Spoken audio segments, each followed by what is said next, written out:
Porque e o projeto da Damares também muda a Lei Maria da Penha, eu acho que até um pouco. Não, se juntar os dois projetos, cara, é a merda completa. Você tem como pegar esse projeto da Damares? Eu já mandei pra ele. Tá ótimo. Mandei pra ele, já passou. Relatoria do Sérgio Moro, tá? E passou tá indo pra CCJ agora, já passou na Comissão de Direitos Humanos. Perdas de bens em caso de estupro ou violência doméstica. Esse é gravíssimo, tá? Ou seja, você vai... isso é engraçado realmente, porque você pensar no combo. O combo então, o cara vai perder os bens, mas esses bens eles vão ser perdidos e transferidos pra pessoa que foi violentada, é isso? Qual é a ideia? Não precisa colocar o projeto, vamos só colocar a explicação ali do negócio, que ela é mais... De acordo com o projeto, os condenados... Com a perda de bens e valor de propriedade, até 100 mil vai ser reais. revertido à vítima. Revertidos à vítima. Nossa, meu Deus do céu. Isso aí é literalmente uma lei armadilha. Eu tô a fim de fazer cirurgia pra virar mulher agora. É uma lei armadilha. Meu Deus cara, do céu. sério. É simplesmente um ambiente perfeito. Eu quero pra ser estimular mulher. E facilitar golpe. Incrível, incrível. Mas eu já fiz aqui do cabelo, será que não dá pra essa altura do campeonato? Esse texto da Damares sem... pelo menos vai ficar mais bonita, né, Ricardo? Eu acho que esse texto da não sei, Damares... eu como travesti tava bem feio. Nossa, tá horrível. Um hormônio... Fazendo umas cirurgias, umas intervenções, vai ficar bem garota, viu? Aqui, hein? Claro, bem garota. Deixem o like agora! Acho que não salva. Nem Eu vou pra Tailândia, cara. Nem indo pra Tailândia. Eu vou pra Tailândia. O que eu queria falar é o seguinte, eu lembrei. Porque mesmo sem o projeto da Tabata combando com esse projeto da Damares, já seria horrível, porque a própria Lei Maria da Penha meio que já dá a palavra da mulher como prova. Então, isso já... Sem o projeto da Tabata Amaral já seria, assim, um absurdo, horrível. Assim, ia aumentar muitas denúncias falsas e golpes. Ia desgraçar o tecido social que já tá capenga. Ia aumentar ainda mais, como a Glenda disse, assim, essa disputa, essa briga entre animosidades entre os sexos. E a Tabata só facilitaria ainda mais. Nossa, seria terrível pro Brasil. O Renan, agora falando do Renan, pra gente trazer ele pra sessão. Vocês viram a live dele hoje à tarde? O que ele falou? Não, eu não vi. Foi a melhor live do Renan, assim, muito tempo pra mim, tá? Ele só xingou. O Renan tava muito puto. Eu fiquei com orgulho do Renan, cara. Puta, é assim mesmo tem que ser, caramba. Eu discordo. Puta orgulho dando aquela live. Ele jogou. Não, tu não tem que alimentar, tu não tem que inflamar tem que alimentar. Ele falou com o presidente. Que nada! Não, presidente do Brasil. Não, tem que arrefecer os ânimos desse homem. Ele precisa ser demitido. Começou o papinho chola. Tem que arrefecer os ânimos. Racionalidade. Que racionalidade, rapaz. Outra coisa. Você já viu racionalidade conseguir alguma coisa na política? O que consegue coisa na política é o ardor, a intensidade. É isso que faz. Não, tu pode fazer isso de modo a discursar. Tomar decisões, não. Decisões se tomar com a cabeça. Discurso tu pode fazer com as vísceras. A gente não... Junito, o Renan não tem que agir com... Tu não sabe do que olha só. Tem muito pragmatismo na política brasileira. Uma pessoa que sabe mais de política do que todos nós, do que o Renan, do que todo mundo no Brasil. Maquiavel, praticamente o criador da arte política ocidental moderna. O que ele diz no final do capítulo 25? É melhor ser impetuoso do que cauteloso, porque a fortuna, a sorte... é mulher e é necessário para submetê-la, bater nela e maltratá-la. Vê-se que ela se deixa vencer mais pelos que agem assim do que pelos que agem friamente. E como mulher é sempre amiga dos jovens, porque são menos cautelosos, mais ferozes e a comandam com maior audácia. É isso aí, né? Basicamente defesa da tortura. Basicamente defesa da tortura, porque evidentemente é muito mais fácil submeter uma pessoa através de ordem, autoritarismo, tortura, violência, agressividade. Autoritarismo. Né? E achei interessante, porque é uma frase, assim, estranhamente, paradoxalmente, anticonservadora, né? Eu não sei que... Atualmente eu estou me percebendo mais e mais conservadora do que todos os integrantes da alta cúpula do MBL. Chora muito. Mas o Renan falou uma coisa... Mas o Renan, em seu momento de explosão e revolta, ele falou algo... Pô, vocês querem resolver a segurança? Estão preocupados em resolver a segurança pública? A gente vai ter que recuperar... Alguns tabus precisam ser recuperados. Cara, assim, é homem e mulher, não tem casamento gay, o Estado não tem que... Ele disse isso? Disse! Meu Deus! O Renan para califa deste país. E é isso, tem que ser isso mesmo. Califado al Brasile. Família, o que aconteceu. A família, o núcleo familiar, você resolve vários problemas. Ó, você resolve os problemas de violência do país, você resolve o problema em de 3, 2, 1, país. Glenda Varoto vai sair do MBL. Tá? Sim, meu filho, tu acha que eu sou fraca? Ele falou óbvio, ele falou o básico. E não tá falando que eles não podem ser... Não deveria, assim, política de Estado, não deveria ter outro tipo de casamento, só casamento, Bonito. homem, mulher, acabou. Você... Ele é contra o casamento gay, foi isso? Não, eu tô falando que que ressalva é essa? Eu sou, pô. Eu não, calma aí, eu não tô entendendo. A família deveria Senhores, ser política calma. de Estado. Preservar a família deveria ser política de Estado, porque com isso você resolve vários outros problemas. Entendi. Entendeu? Ah. E ele se passou nessa parte ali, mas eu concordo. Não, se passou o quê? Ele Eu expressou concordo. suas opiniões. Professor, você Posso já dar minha falou opinião contra o sobre isso aí? casamento gay aqui. Deixa Lógico primeiro que o sim. Ricardo falar. Não, primeiro, Deixa, eu quero- primeira coisa. Vai você primeiro, vai. Se Depois me a Glenda pode te colocassem à destruir. frente do ministério que fosse cuidar disso aí, você teria rapidamente no Brasil um país mais conservador do que a Hungria e do que a Polônia. Você ia deixar todos os países do Ocidente, assim, a léguas de distância do conservadorismo brasileiro que seria imposto. Dito isso, eu não acho que a definição de família tenha que ser subjetiva, que ela tenha a ver com a subjetividade dos agentes envolvidos, com os seus sentimentos, com a sua vontade livre, espontânea. Eu não acredito em nada disso. Eu, pessoalmente, não acredito em absolutamente nada disso. Para mim, a família é uma unidade do corpo social com homem e mulher feito potencialmente, obviamente você pode ter famílias que são estéreis, casais que não queiram ter filhos, óbvio, o Estado também não vai obrigar o casal a ter um filho, mas potencialmente para reproduzir, continuar a espécie, continuar a linhagem, e, portanto, casamento entre homem e mulher. Eu não vejo sentido nenhum em casamento homossexual. Zero. Ah, mas eles têm o direito, mas eles deveriam, porque eles se amam. Para mim, isso não significa absolutamente nada. Porque, como eu tô dizendo, eu não parto da ideia de que a família é uma construção das subjetividades emotivas que se envolvem. Mas eu tenho todo o cuidado devido de não ficar também expressando tantas opiniões, porque às vezes são polêmicas, as pessoas ficam com a cara feia. Mas se chegou ao ponto, isso é muito engraçado, das pessoas acreditarem, e elas acreditam, que, sei lá, a democracia liberal, ou que o liberalismo, ou que a política contemporânea exige, olha só, exige que você seja favorável ao direito do casamento gay. O que é uma coisa absurda, porque assim, o liberalismo existe há séculos e não havia isso. Não existia isso. Na Inglaterra, até pouco tempo atrás, a conduta homossexual pública era punida com a prisão. Isso já sob vigência do liberalismo, que é uma coisa quase assim, em termos aí, digamos assim, islâmicos. E isso era uma coisa que acontecia, o quê? No início do século XX, século XIX inteiro. Então, bom, essa é a minha opinião, mas eu acho que essa é uma pauta. Eu acho que ela a Glenda não vai vir. Não, a Glenda é Tem que ouvir a Glenda agora. A Glenda vai vir com os dois pés na porta agora. Não, calma aí. É que, na verdade, eu não vou fazer nenhuma objeção em relação ao que ele tá falando agora sobre o casamento gay, mas em relação ao assunto anterior sobre o Renan. O quê? Calma aí. É isso mesmo. Fale mal do Renan e bem da minha posição. Não, eu não vou falar mal. Não, é que eu vou trazer uma informação complementar, né? Porque eu acho que muitas vezes, realmente, eu acho que eu vou falar mal do Renan. Eu penso que o Renan, ele comete alguns erros de raciocínio.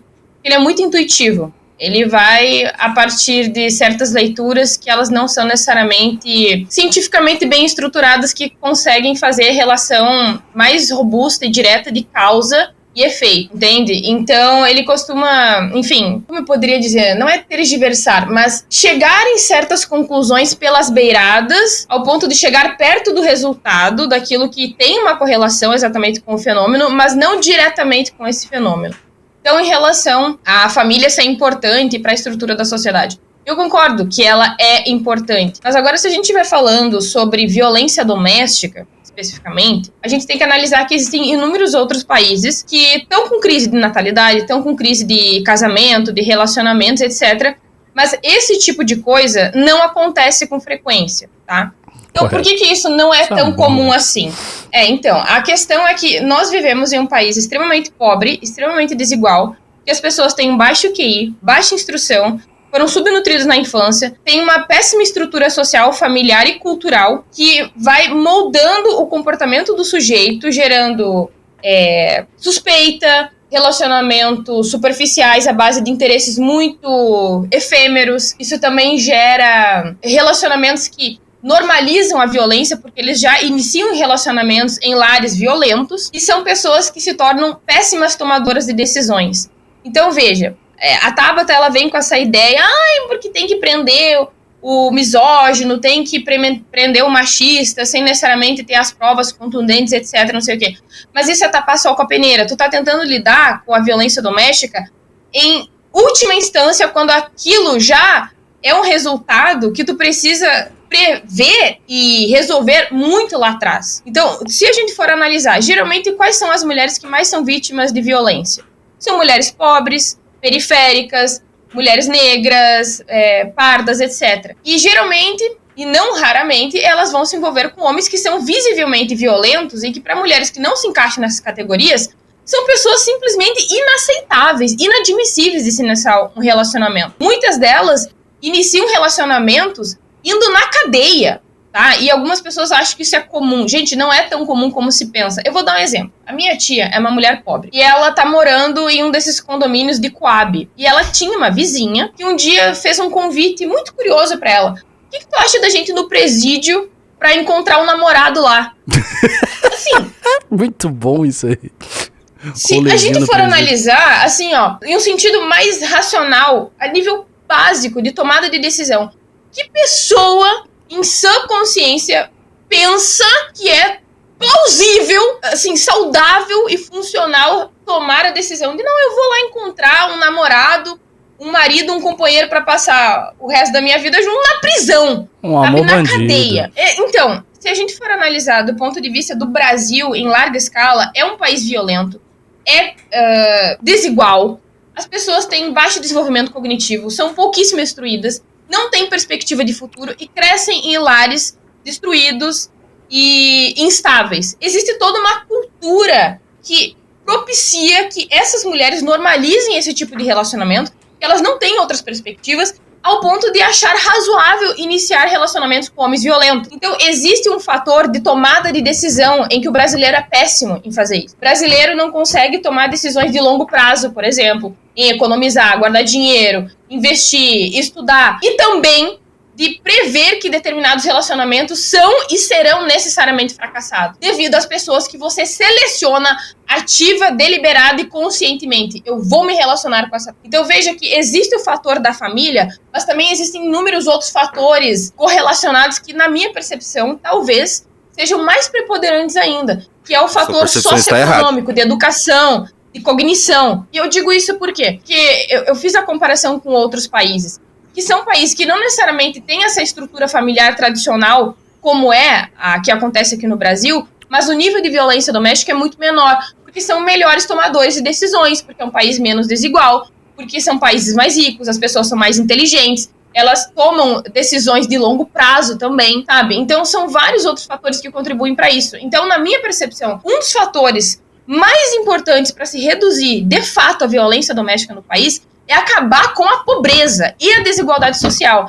Essa instabilidade econômica e a baixíssima instrução que a população brasileira tem no geral. Porque qual que é o país mais rico do mundo? Qual que é o país mais rico do mundo, Glenda? Estados Unidos? Estados Unidos. População negra dos Estados Unidos tem famílias mais instáveis. De onde que vem a maioria da violência americana. Não é questão de pobreza, é questão de família. Relativamente ao contexto americano, eles também são mais pobres, pô. Aí você deu um argumento, você deu um tiro no seu pé. Tem que considerar isso também, exatamente. Esse é um fator relevante. E veja, que nesse caso, eu acho que Estados Unidos... A pobreza é o país mais rico do mundo. Eu sei, pô, mas é classe média aqui. Sim, meu querido, mas no contexto norte-americano, as famílias mais negras... Famílias negras. mais pobres são as famílias negras com negros lá. Ocupam a faixa mais baixa de renda daquela sociedade. Só que tem outros argumentos para defender o ponto de vista do Renan e defender também um ponto de vista que é meu, que é mais parecido com o dele do que o seu. Você mas aí, Glenda. Ligado, professor, ser mais pobre também tá ligado com famílias disfuncionais. Também, mas uma família funcional, mas isso não fere o argumento dela, é isso que eu tô falando. O argumento dela fica de pé. Fere de morte. Claro que não. Fere de morte o argumento dela. Mas assim, você elencou vários fatores que são de ordem material, né? Então, é necessário diminuir a desigualdade, é necessário que a população seja mais educada, de uma maneira geral, tenha instrução formal, se torne mais inteligente, mais lida, etc. É preciso que o nível de riqueza daquela sociedade aumente e, com isso, logo você vai ter menos problemas de desestruturação social. Ocorre, no entanto, que a gente também tem que fazer a análise dentro das sociedades, e não exatamente da forma como o Junito fez, mas comparando o retrato do presente de uma sociedade com o retrato do passado daquela mesma sociedade. Veja, essas análises de tipo culturalista, no fundo é isso, é uma análise de tipo culturalista, que dizem que certas regras jurídicas são ruins porque provocaram assim uma desestabilização da família, e elas incluem muitas coisas. O divórcio, a questão da aceitação dos filhos fora do casamento, uma série de outras regras que não tem nada a ver com o casamento gay. Essas análises culturalistas que invocam essas regras e mostram que essas regras geraram consequências negativas de desestruturação na sociedade, partem do seguinte argumento. Elas fazem um comparativo entre como era uma determinada sociedade há umas décadas atrás e como ela é hoje. Então, por exemplo, se você tem um livro de um autor chamado Philip Blonde, o livro se chama Red Tory, e nesse livro o Philip Blonde ele vai levantando uma série de estatísticas, eu não tenho aqui as estatísticas, mas enfim, poderia ter, e que ele vai mostrando que as famílias britânicas, né, e a Inglaterra é um país rico, a Inglaterra é um país com uma cultura política invejável, né? A pátria aí do liberalismo. É um país relativamente igualitário. Então a Inglaterra tem várias vantagens comparativas, digamos assim, em relação ao Brasil. Mas, algumas décadas atrás, com uma outra cultura do que era a família e com outro regramento jurídico relativo à família, as famílias eram muito mais bem estruturadas na Inglaterra. Ele faz essa comparação. O Theodore Dalrymple, que é um autor muito popular no Brasil, ele não é um autor brasileiro, é um autor inglês, né? E ele trabalhava com população de baixa renda, evidentemente. Mas ele mostra que mesmo no contexto da população de baixa renda, se comparada à situação da estruturação familiar da população de baixa renda há umas décadas atrás, com a forma como ele enxergava na atualidade dele, como médico que trabalhava com aquelas pessoas, a degradação foi muito grande. E aí, nesse caso, a degradação não se deveu, essencialmente, a fatores econômicos. Ele se deveu a fatores culturais e jurídicos, que dizem respeito a essa coesão e unidade familiar. Aí, nesse caso, claro, se você compara diretamente o Brasil com sociedades mais avançadas sobre diversos outros aspectos, é claro que o Brasil vai ter mais problemas, porque aqui a gente tem os problemas culturais, tem os problemas jurídicos, tem os problemas econômicos, tem uma infinidade de problemas que nos tornam uma sociedade particularmente disfuncional. Mas mesmo quando a comparação é feita dentro das sociedades, e mesmo quando a comparação é feita em sociedades ricas dentro de um extrato econômico inferior, a comparação mostra que fatores culturais e fatores jurídicos influenciam na desestruturação das famílias. E eu acho que assim, tem muita doutrina sobre isso. Não cara, pode, Junito. Não pode. Porque você veja, Glenda, a fonte dessas análises tal, vem do primeiro mundo. Tem um monte de autores conservadores do primeiro mundo. Tem um monte de autores preocupados com essas questões jurídicas e culturais do primeiro mundo. E quando eles fazem as análises deles e chegam às conclusões que eles não chegam a partir da realidade de um país periférico, como é o caso do Brasil. Eles chegam às conclusões que eles chegam a partir da realidade dos países deles. Claro, eu ainda acho que há um fator econômico, inclusive nesse país de primeiro mundo, que é uma coisa que eu tenho levantado e as pessoas ficam com raiva de mim aqui. Eu acho que o modelo econômico neoliberal que foi adotado aí nas últimas décadas provocou um aumento de desigualdade. Para mim isso é um fato, não, eu acho. É um fato estatístico e certas consequências advieram disso. O Philip Blonde, que não é um cara que subscreve o receituário neoliberal, ele acata essa posição e ele vai mostrando porque que a desigualdade aumentou na Inglaterra a partir das políticas thatcheristas e como isso influenciou na família também. Mas ele não descarta a existência dos fatores culturais e jurídicos. Agora só fazer uma... sobre isso que você falou. O pessoal o Junito tá sendo molgado, professor. Ele está concordando com tudo que eu disse. Mas agora, baseado no que você falou, professor, baseado no que você falou, eu acho, talvez, que seja necessário uma reforma aqui no Brasil também. Em tudo isso por causa de uma questão econômica vital para os próximos anos, que é a queda demográfica brasileira, o que ela pode causar, o colapso que ela vai causar. Tão difícil de resolver, meu irmão, você não sabe quão difícil isso é. Então, assim, de algum jeito a gente precisa ter mais, o Brasil precisa ter mais filhos. Mas aí a gente tá diminuindo. Eu vou mais na linha da nossa amiga aqui, viu? Eu acho que se amanhã você proibisse casamento gay, sei lá, se você estabelecesse uma lei da Sharia no Brasil, a coisa mais assim, não pode nem ter manifestação de carinho homossexual em público, vai pra cadeia, uma coisa assim, draconiana, assim, muito pesada.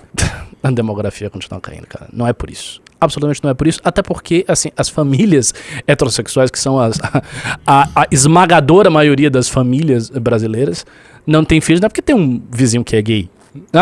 Tem um casal gay, logo eu não vou ter filhos. Mas eu tô falando... Tem tantos casais gays que aí falta pros héteros. Não é isso. Você tava falando que lá a questão das famílias, por exemplo, você usou como exemplo o Reino Unido. Divórcio. São questões jurídicas, né? São questões jurídicas que foram... Como é que eu vou colocar de uma forma que não pareça muito idiota?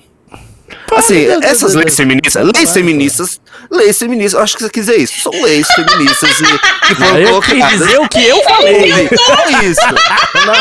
Não bote palavras na minha boca. A lei feminista, Mas esse tipo de lei que tá, que nem esse da Damares e da Tabata, não contribui pra você lógico, diminuir? Contribui sim. Concordo. É isso que eu tô falando. Agora digamos que a gente tá pra ter um colapso da Previdência. Um colapso total, porque a gente não tá mais tendo filho. O brasileiro não tá mais tendo filho e a gente tá diminuindo a população. Seria necessário, talvez, diante de um colapso, rever várias dessas leis? Que já foram, que já tem como take for granted. Eu não sei como seria assim, estrategicamente, eu iria subscrever muitas falácias nessa linha, porque elas iam chegar ao resultado que eu desejo. Mas eu, de fato, não acho, sendo bem sincero, que isso resolveria o problema. Eu, sinceramente, não acho. Geralmente, a gente fica muito concentrado em países ricos, que estão, sim, de fato, com crises demográficas já, né?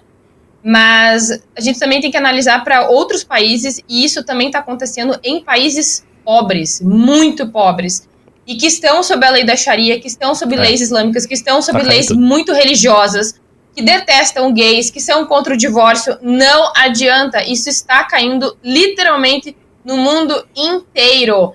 Tem alguns problemas anteriores ali, outras questões que estão envolvidas nisso, e parte disso, por incrível que pareça, também está correlacionado com a emancipação financeira das mulheres, o acesso a contraceptivos. Isso também tem um fator planejamento familiar, tá? Então, não é gay que está acabando com a sociedade, que está impedindo a reprodução social, muito pelo contrário, porque eles são minoria, é um grupo demográfico extremamente significante na sociedade.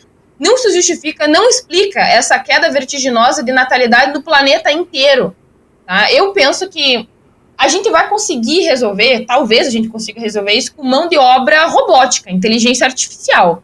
Porque através de políticas humanas, agora, as coisas dos diabos. Isso aí, eu fiquei com medo agora que ela falou. Então, mas eu vou ser bem honesta pra vocês. Ó, escuta.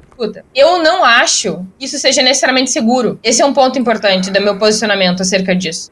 E também tem outras questões, outros dilemas envolvendo inteligência artificial, como o alinhamento da superinteligência artificial geral.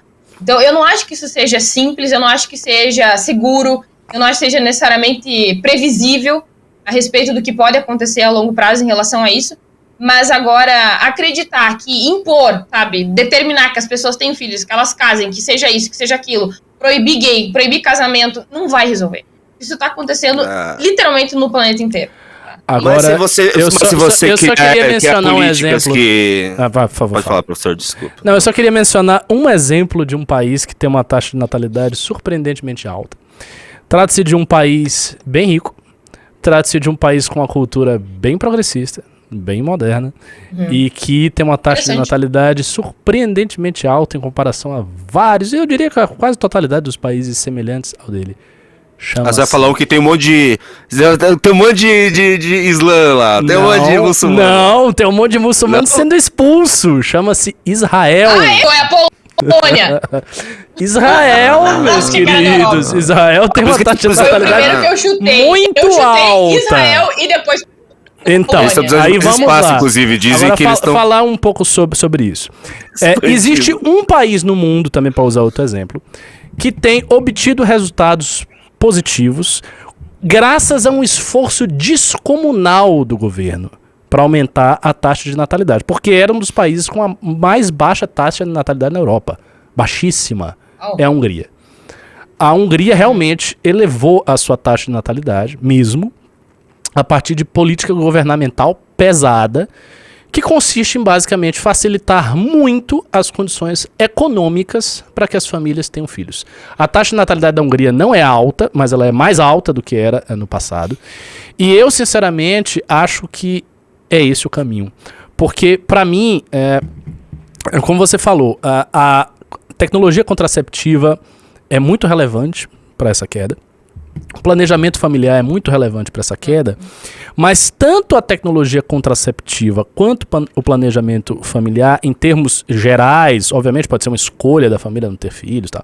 Mas em termos gerais ela tem uma correlação forte com as dificuldades econômicas que na sociedade contemporânea aparecem para se criar um filho. Nós não estamos falando mais de uma economia que era, como era há 150 anos atrás, até na época do início da Revolução Industrial e tal, fundamentalmente agrária. A economia de hoje não é mais agrária. Então, assim, ter muitos filhos não faz muito sentido. Eu sei, por exemplo, a avó da minha esposa, ela é uma rezadeira do interior da Bahia, ela tem 100 anos e ela teve 10 filhos. Acho que foram 10 filhos. Foi um monte de filho, 12 e tal. Meu Deus, que pesadelo. Então, mas não era. Aí é que está. Se uma pessoa com a vida urbanizada que a gente tem e tal, fosse ter 10 filhos, essa pessoa ela não ia conseguir fazer nada. Seria um inferno na vida dela, seria caríssimo, os filhos iam custar assim, uma fortuna, porque seria escola. No caso das pessoas que viviam, e no caso ela vive no interior, na roça e tal, ter mais um filho é ter mais um braço para lavoura. É ter mais gente que vai... Então, o sentido econômico da reprodução era outro. Agora o sentido econômico é diferente. Mesmo no caso de famílias pobres, mesmo no caso de países pobres. Então, eu acho que a queda da natalidade tem muito a ver com as condições socioeconômicas da modernidade avançada. E aí, para você reverter isso, só existem 2 caminhos. Um deles é, sei lá, você abandonar a modernidade e querer viver no mundo antigo, que eu acho que é meio que impossível. E o segundo caminho é o Estado chegar e bancar e começar a ajudar as pessoas a ter filho, e é isso aí. Outro dia eu vi o Elon Musk dando um RT em alguma proposta... Não sei se era uma proposta húngara, era alguma coisa assim de dar uma bolsa ou diminuir o imposto de renda, era alguma coisa assim para ajudar as famílias a terem muitos filhos. Eu acho que vai ser um único caminho, cara. O Estado vai ter que ajudar muito, estimular muito, senão vai cair. Tem alguns países que estão tentando ir contra essa queda de natalidade.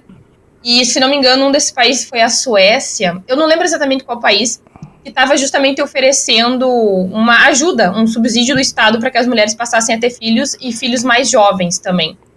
Então, isso aí também é um fator relevante, porque, veja, tem algumas objeções, né, acerca do feminismo, e que muitas vezes as mulheres elas não têm filhos porque elas não querem, por causa do feminismo, por causa da sociedade, por causa disso, por causa daquilo.